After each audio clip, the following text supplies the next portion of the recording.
Zohran Mamdani finds his Muslim ex-wife selling bread on the street with two daughters, and he cries. We have a dream of reaching 1,000 subscribers by the end of this month. Leave your like, subscribe to the channel, and become part of our dream too. The city was moving too fast for its own heart. On a gray November afternoon in Queens, Zohran Mamdani walked out of a community meeting with his mind still trapped in spreadsheets and statistics. Numbers about rent, homelessness, food insecurity, all stacked in neat columns, all neatly separated from the beating hearts they represented. He adjusted his scarf, nodded automatically to someone who recognized him, and headed toward the subway.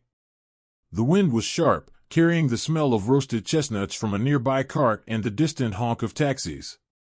It was just another day in a life that had become a chain of agendas, hearings, and speeches. Yet somewhere under all that, a quiet emptiness followed him like a shadow he refused to name.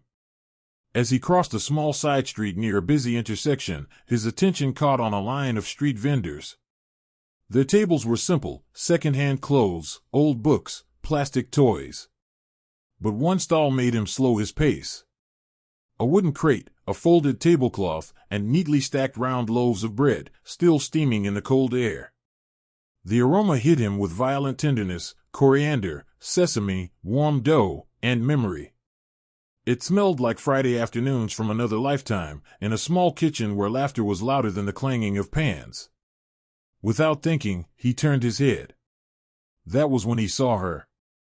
She stood behind the bread, wrapped in a simple dark coat, a soft beige hijab framing a face he knew better than his own.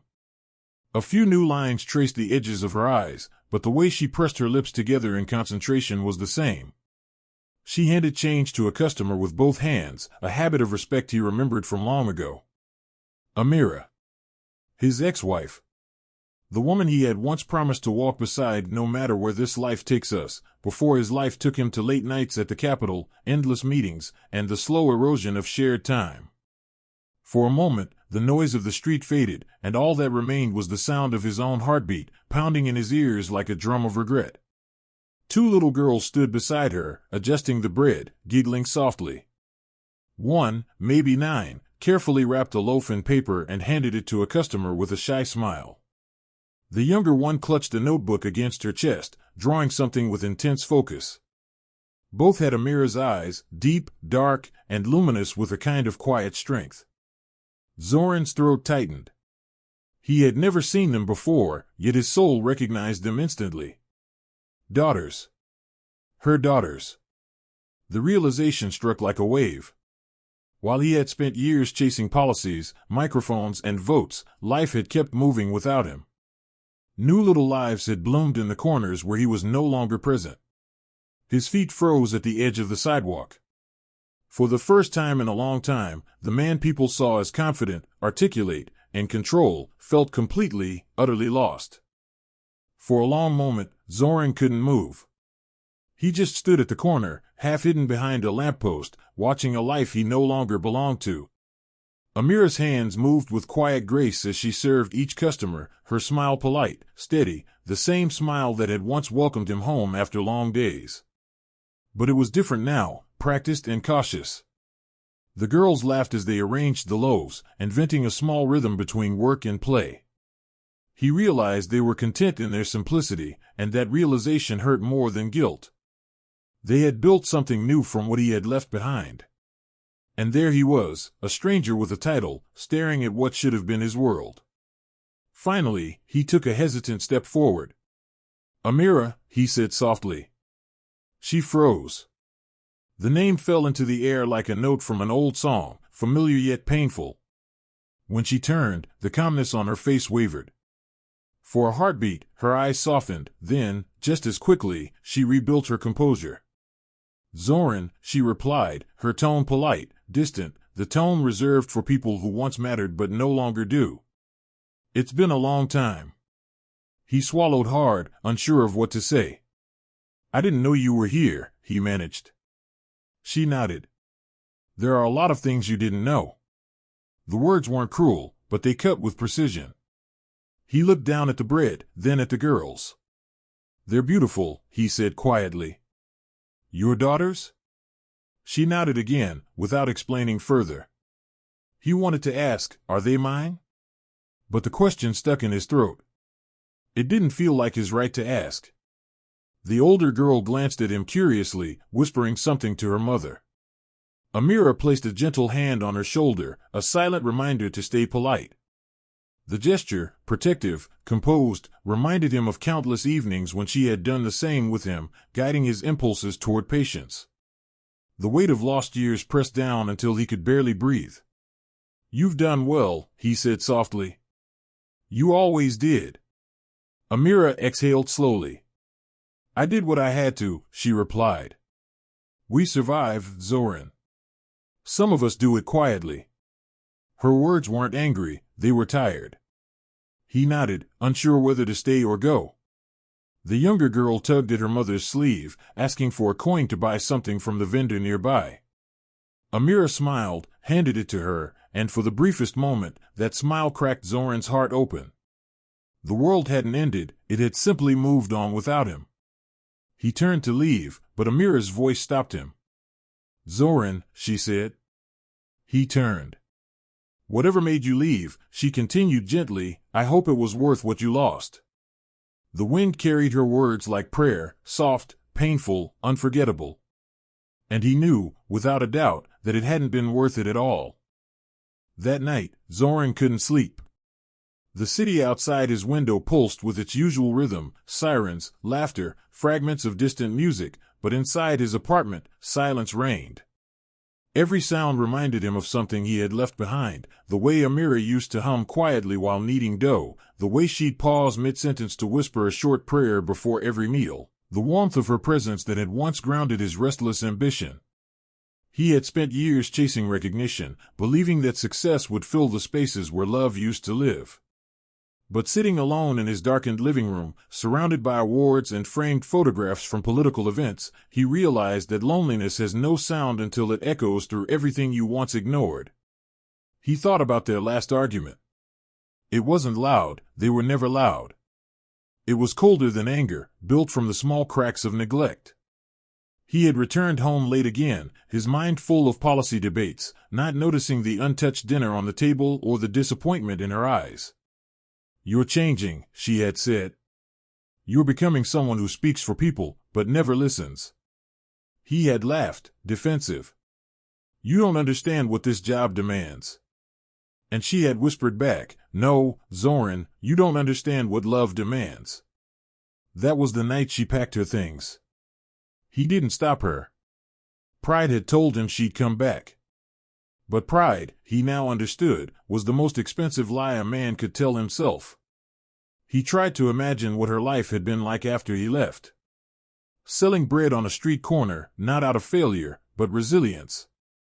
That was who Amira had always been, a woman who built strength out of simplicity, who found purpose in feeding others. He pictured her daughters laughing by her side, growing up on faith and love instead of luxury. A lump rose in his throat as he whispered into the quiet room, "You deserved better than me." He realized, with quiet shame, that she had become everything he once claimed to fight for, dignity, endurance, kindness, while he had become the very thing he used to oppose, a man who mistook speeches for service. Near dawn, he stepped onto his balcony. The call to prayer drifted faintly through the city, distant but steady. He closed his eyes, letting the words pierce through the fog of guilt that had wrapped around him for years. In that moment, he felt something shift, not absolution, but awareness. He couldn't rewrite the past, but maybe he could start listening again. Maybe redemption wasn't about being forgiven by the world, but about learning to kneel before what's true. As the first light broke over the skyline, Zohran whispered a single promise to the morning air, "Tomorrow, I'll go back. Not as the man I was, but as the man I should have been." The next morning, the city was wrapped in a light mist, that soft gray hue that makes everything seem slower, almost forgiving. Zohran left his office early, ignoring the pile of emails and the calls waiting on his desk. For once, the world could wait. He carried no plan, no speech, just the quiet hope that perhaps some wounds could still be mended. As he approached the familiar corner, the smell of fresh bread greeted him again. The sight of that modest stand among the chaos of traffic and commerce struck him with the same humility as before. There she was, Amira, serving a customer, calm and graceful, her daughters helping as always. He paused for a moment, his chest tightening, then walked closer, heart pounding as if he were 20 years younger. Amira looked up when she saw his reflection in the metal counter. For a brief instant, her eyes flickered with surprise, then settled into neutrality. "You're back," she said simply, not a question but a statement. "I wanted to check how you're doing," he replied, his voice quiet, uncertain. "We're fine," she said, not looking at him. She wiped her hands with a cloth and adjusted a tray. The air between them carried everything unsaid, the years apart, the promises broken, the tenderness turned into distance. "Your bread," he murmured after a pause, "it smells the same as the ones you used to make on Fridays." She allowed herself a faint smile. "Some things shouldn't change," she said. "They remind people who they are." He looked at the girls, now more confident, more alive than before. The older one, Yasmin, offered him a piece of bread, still warm. "You can have this," she said shyly. "Mama says no one leaves hungry." The words pierced deeper than she could imagine. "Thank you," Zohran said, taking it gently, his voice thick. Amira watched, silent, her eyes softening just enough to betray emotion. "They're good girls," he said. "They have your heart." She hesitated, then whispered, "And your eyes." The world seemed to still at that sentence. He froze, the meaning sinking in slowly. These weren't just her daughters. They were his. The realization hit like a tidal wave, quiet but overwhelming. He looked at her, trembling slightly. "Amira, why didn't you tell me?" She met his gaze, calm but tired. "Because you were gone," she said simply. "Not just from this home, Zohran, from yourself. You were busy saving the world while forgetting your own family. I wasn't angry, I was just done waiting for you to remember." He tried to speak, but no words came. The bread in his hand felt heavier than stone, a symbol of everything she had carried alone. "I didn't want you to feel sorry for us," she continued. "We built our peace. We learned how to smile without you." Tears welled in his eyes, but he blinked them away. For the first time, he understood that redemption wasn't earned through speeches or donations. It began in silence, standing before the people you failed and daring to listen. From that day on, Zohran began stopping by the stall every evening after work. At first, Amira barely acknowledged him. He would stand quietly to the side, watching her hands move with the same rhythm he remembered from their kitchen years ago, folding dough, dusting flour, shaping loaves with care. The scent of cumin and cardamom wrapped around him like memory itself. Sometimes, Yasmin would wave at him shyly, and little Sarah would giggle as she handed out change to customers. Those small moments, ordinary, unremarkable to others, felt to Zohran like sacred rituals of healing. He didn't come to fix anything, he came to serve. The first evening, he carried a box of flour from the van to her table. She didn't thank him aloud, but her silence carried a softer edge than before. Over the next few days, word spread quietly in the neighborhood. People who passed by were surprised to see the assemblyman in his rolled-up sleeves, dusted with flour, selling bread beside a woman whose dignity shone brighter than her hardship.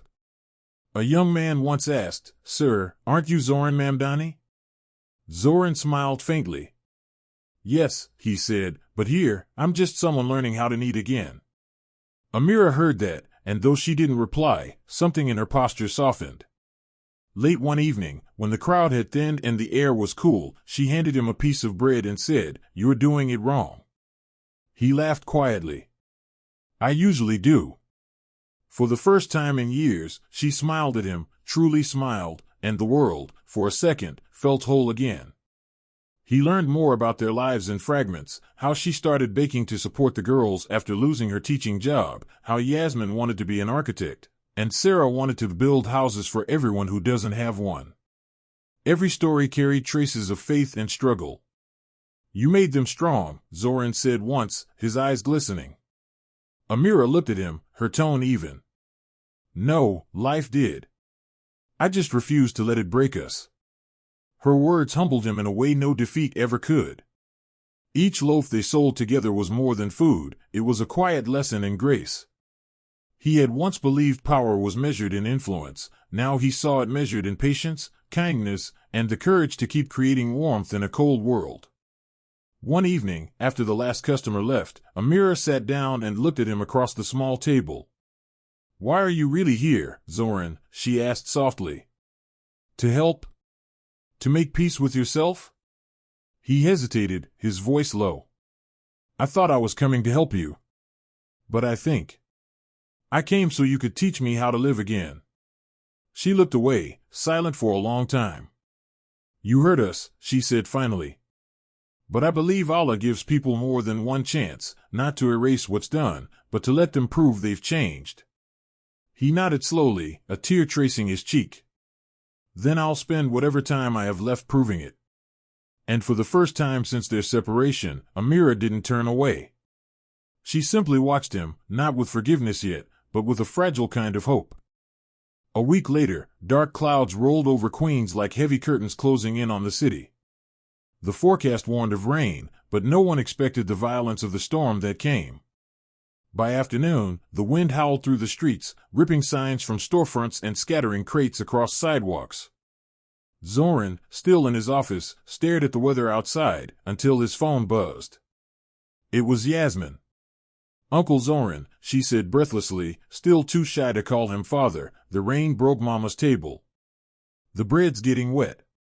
We tried to cover it, but the line cut out in static." He didn't think twice. He grabbed his coat and ran into the downpour, ignoring the aides calling after him. The storm blurred everything into streaks of gray, but he knew the way by heart now. When he reached the corner, the sight froze him. The stall had been half destroyed, the table overturned, baskets floating in puddles, soaked loaves scattered like wreckage.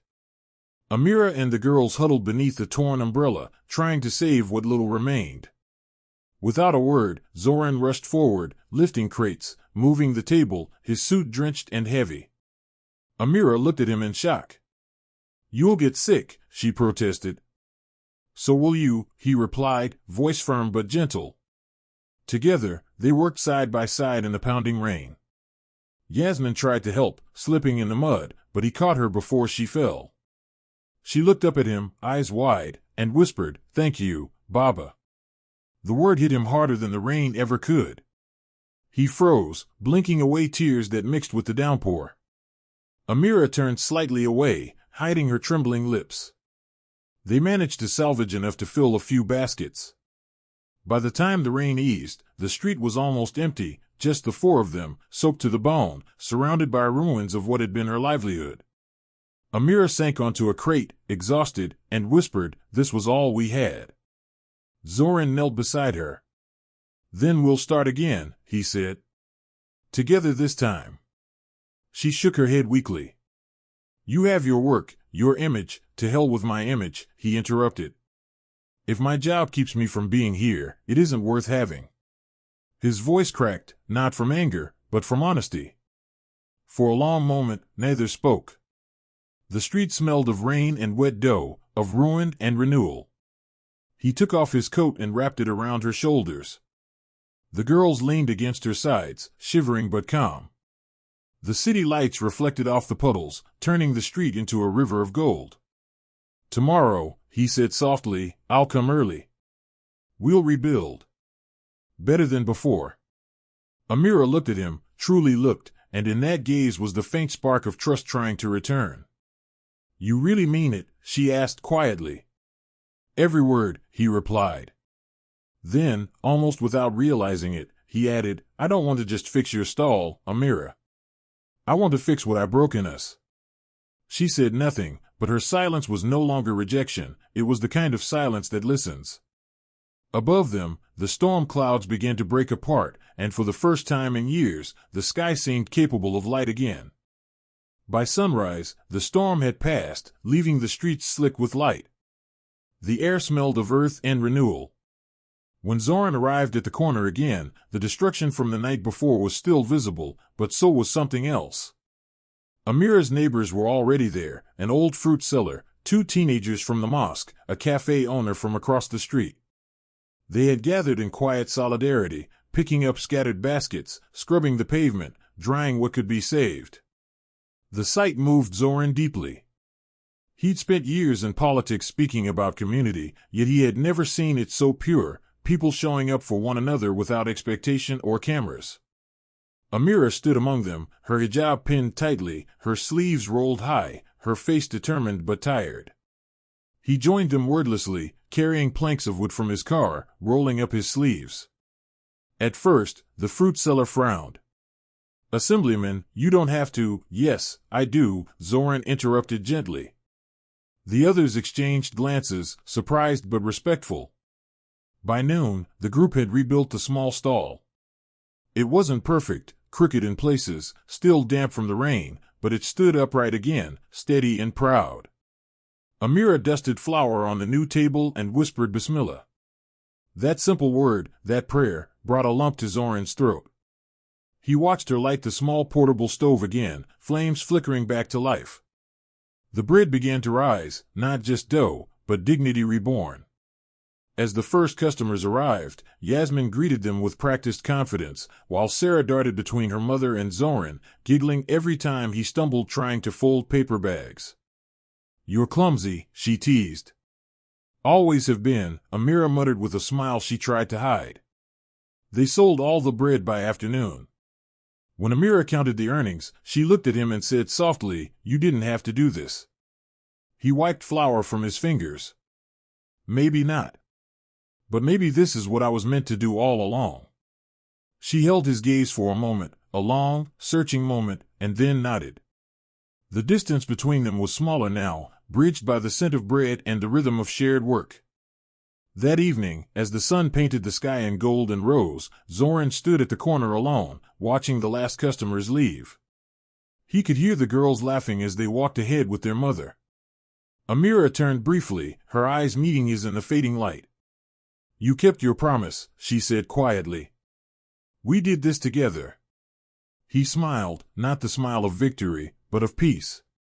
"Tomorrow," he said, "we'll make more." And when she turned away, he let himself finally breathe. For the first time in years, he didn't feel like an assemblyman or a public figure. He felt like a husband, a father, a man learning to love again through the small, sacred work of mending what he had broken. In the days that followed, the story of Amira's rebuilt stall began to ripple through Queens. Photos circulated online, Zohran Mamdani, the assemblyman, covered in flour, hammering planks beside a street vendor. Some hailed it as proof of humility, others called it a political stunt. Reporters began appearing near the corner, their cameras intruding on the fragile peace he and Amira had just begun to rediscover. "Mr. Mamdani, are you turning charity into campaigning?" one asked. "Is this a publicity act?" another demanded. Zohran smiled tiredly but refused to answer. The truth was too intimate, too sacred for headlines. What he was rebuilding wasn't a career, it was a family, a soul. But pressure mounted. At City Hall, his advisor confronted him. "Sir, donors are nervous. They think this bread thing makes you look weak. You're supposed to lead, not sell loaves in the street." Zohran leaned back in his chair, the weight of years pressing against him. "If they think compassion looks like weakness," he said, "then maybe they're not the kind of people I should be leading." The aid side, defeated. "You could lose everything." Zohran looked out the window toward the gray skyline. Maybe losing everything is the only way to find what matters. He wasn't being dramatic, he meant it. For the first time, the flame burning in his chest wasn't ambition. It was purpose. Meanwhile, Amira noticed a change in him. He no longer checked his phone every few minutes or glanced around for recognition. He was present. When the girls laughed, he laughed with them. When a customer came short on money, he quietly paid the difference without saying a word. One evening, as the sunset turned the sky copper, Amira finally spoke. "You've changed," she said. "Maybe," he replied softly, "I'm just remembering who I was before the noise." She studied him carefully. "I don't want a man who visits out of guilt," she said. "I want someone who stays because love means service." He looked at her, eyes damp. "Then I'll stay until you believe that's why I'm here." But fate was not done testing them. The next morning, a headline exploded across the news: Assemblyman Mamdani accused of misusing office funds for personal projects. The accusation was false, a smear from rivals who feared his growing authenticity, yet the damage was instant. His phone lit up with outrage, journalists returned, and this time the questions were harsher. Were public funds used to rebuild your ex-wife's stall? Did you funnel community resources into private aid? Amira's hands trembled as she read the news. Zohran, they'll destroy you, she whispered. He met her gaze calmly. Then let them try. Truth doesn't drown, it floats, even through fire. She wanted to believe him, but fear clouded her eyes. And as the world once again turned against him, Zohran knew the real test of love and redemption had just begun. Within hours, the story spread like wildfire. News anchors repeated the same words until they lost meaning: investigation, misuse, scandal. Social media filled with distorted photos of Zohran handing out bread beside Amira, captioned with venomous speculation. His opponents in the assembly seized the moment, calling for suspension and audits. For the city, it was entertainment; for him, it was ruin. When he arrived at the stall that evening, Amira's eyes were full of worry. You shouldn't be here, she said. They're taking pictures, twisting everything. Zohran shook his head. If I stop now, they'll win twice, first by lying, then by scaring me away from what's right. He rolled up his sleeves, ignoring the flashes of cameras gathering nearby. But deep inside, he felt a familiar ache, that old fear of losing everything again.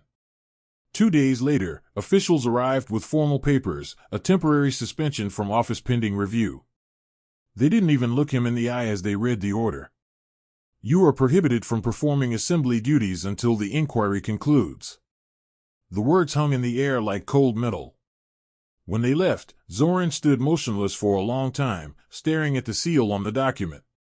It was supposed to symbolize justice, yet it felt like betrayal. Amira watched from across the stall, her heart breaking for him.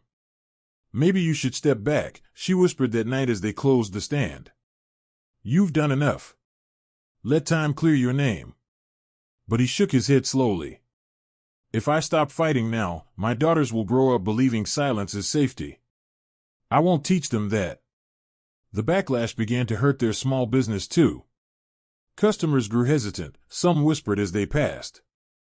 A few loyal ones stayed, quietly slipping notes of encouragement into Amira's hand. Still, income dropped sharply. One evening, Yasmin asked, Mama, did Baba do something bad? The word Baba caught him off guard again. He had earned it only days ago, and now it trembled in the air.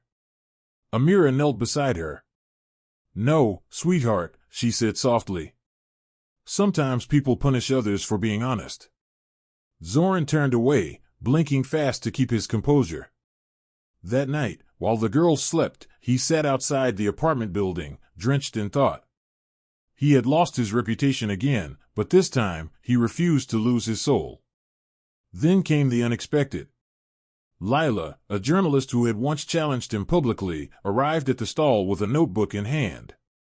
I've seen the documents, she said. The accusations are fabricated, planted by a developer whose project you blocked last month. Zohran frowned. You can prove that? I already have, she said, smiling. I'm publishing the truth tomorrow morning. Amira's eyes filled with relief and disbelief at once. Zohran felt something stir inside him, not pride, not victory, but quiet gratitude. For months, he had talked about rebuilding. Now, perhaps, the world would finally see what that truly meant. As the sun set behind them, turning the city gold, Amira whispered, maybe fire doesn't always destroy. Sometimes it refines. He looked at her, heart full, and said softly, then let's rise from it together. By dawn, the city was holding its breath. Lila's article hit the front page of every major outlet with the headline.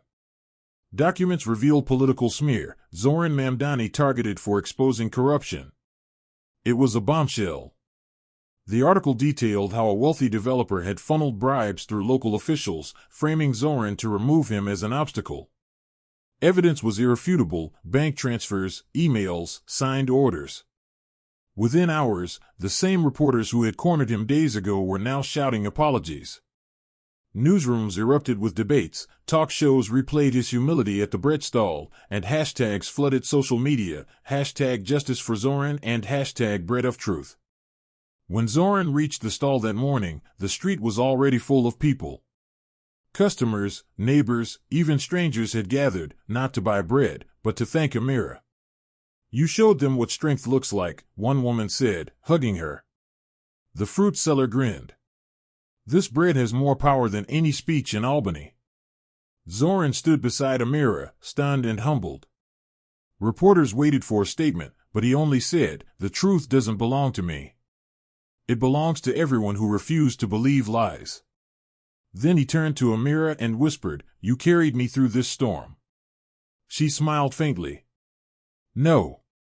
You just learned to walk in the rain." That afternoon, the assembly lifted his suspension and issued a formal apology. A vote of confidence restored his position, but Zohran barely noticed. His heart was elsewhere, at the corner where simplicity had become sacred. As the sun dipped low, Amira began packing up the stall. "You'll go back to your meetings now," she said, almost teasing, almost sad. "Maybe," he replied, tying a rope around a crate, "but I'll keep coming here too. Power only means something when it needs the same dough as the people." She laughed quietly. "You and your metaphors. You and your patience," he said, and she looked away to hide a smile. That evening, after the girls fell asleep, they sat together on the steps outside Amira's apartment. For the first time in years, silence between them felt gentle. "Do you forgive me?" he asked finally. She thought for a long time. "Forgiveness isn't a door you walk through once," she said softly. "It's a path you walk every day, and today, you took a few steps." He nodded, emotion welling in his chest. "Then I'll keep walking," he whispered. The streetlight above them flickered, casting their shadows long and intertwined on the wet pavement. Somewhere nearby, the smell of baking bread drifted into the night, a quiet reminder that even the simplest things can carry the weight of miracles. The days that followed felt lighter, not because life had suddenly become easy, but because the air itself seemed to breathe differently. The tension that had coiled around Zohran's shoulders for years slowly unwound. His reputation was restored, but that mattered less to him now. What filled him with quiet joy were the smaller victories, mornings spent helping Amira knead dough before sunrise, evenings walking Yasmin and Sarah home while they told him stories from school. For the first time in decades, he was living in moments rather than headlines. Each loaf of bread cooling on the table felt like a chapter in their healing, a testament that peace, once lost, could indeed be rebuilt with patience. Amira, too, had changed. The guarded strength she wore like armor began to soften. She no longer spoke with the careful distance of someone protecting old wounds.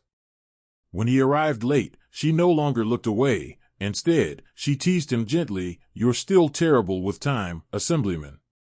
He would laugh and reply, "Then it's a good thing bread forgives those who keep showing up." The girls adored their father's growing presence. Sarah drew pictures of him covered in flour, and Yasmin proudly introduced him at school events as "my dad, who makes the best bread in New York." Those small declarations stitched pieces of his heart back together. Yet even peace demanded courage. One evening, as the sun slipped behind the skyline, Amira stood beside him while they packed the stall. "You've done more than I expected," she said. "You've proven your words weren't empty." He looked at her carefully. "And you?" he asked softly. "Have you forgiven me?" She hesitated, brushing flour from her palms. "Forgiveness isn't a moment, Zohran. It's a choice I make every day, and today, I think I can make it with less pain." Her voice cracked on the last word, but she didn't hide it. He took her hand, gently, reverently, and whispered, "Then maybe tomorrow, we'll make it with hope." She didn't pull away. The world around them went quiet, as if even the city had paused to listen.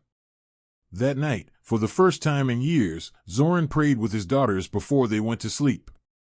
Yasmin rested her head on his shoulder while Sarah whispered her duas aloud, small and sweet.